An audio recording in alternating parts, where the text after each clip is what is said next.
कैसा है तू और हमारा देश कैसा है? वैसा ही जैसा आप छोड़ के गए थे। यानी कि हम अभी भी अंग्रेजों के गुलाम हैं? नहीं, अंग्रेजों से तो हमें 1947 में ही आजादी मिल गई थी।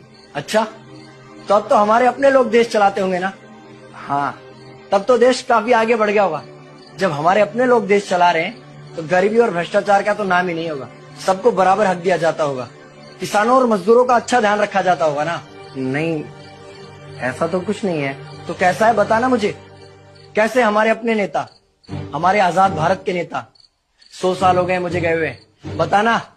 हमारे अपने नेता वो तो अपनी जेबें भरने में लगे हुए हैं। आने वाली 7 पीढ़ियों को नहीं बल्कि 700 पीढ़ियों को ना कमा कर खाना पड़े उस चीज के इंतजाम में लगे हुए हैं।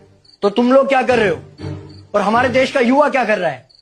हम लोग तो इंस्टाग्राम पर रील्स देखने में बिजी हैं। यानी कि हमारी कुर्बानी का देश के लोगों पर कोई असर नहीं पड़ा। देश के लोगों में कोई देशभक्ति नहीं, कोई देश प्रेम नहीं।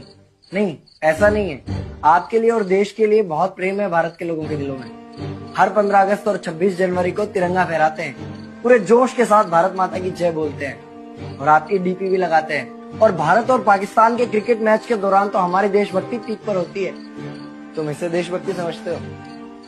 तो फिर क्या है देशभक्ति? अगर तुम्हारी देशभक्ति समाज को सुधारने में, गरीबों को अच्छी शिक्षा या बराबर का हक नहीं दिलाती तो कोई काम की नहीं है तुम्हारी देशभक्ति। भ्रष्ट नेताओं और सरकार के खिलाफ आवाज उठाओ, लोगों को एकजुट करो।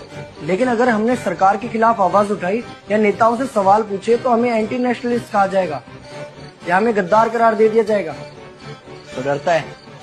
23 साल का था मैं जब अंग्रेजों ने मुझे फांसी पर चढ़ा दिया। मुझे तो आतंकवादी कहा गया था। अगर अब नहीं जागे तो ये देश सोता रहेगा। ये सरकारें, ये नेता देश को बेच खाएंगे।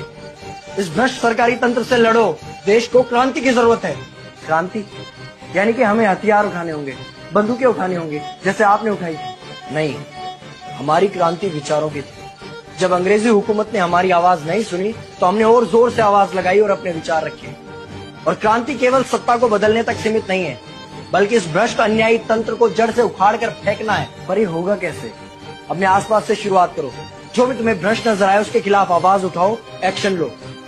तुम्हारे टैक्स का पैसा नेताओं की जेब में जा रहा है, हिसाब मांगो। अपने वोट का सही इस्तेमाल करो, लोगों को जागरूक करो और इस देश को आजाद करवाओ। इंकलाब जिंदाबाद, इंकलाब जिंदाबाद।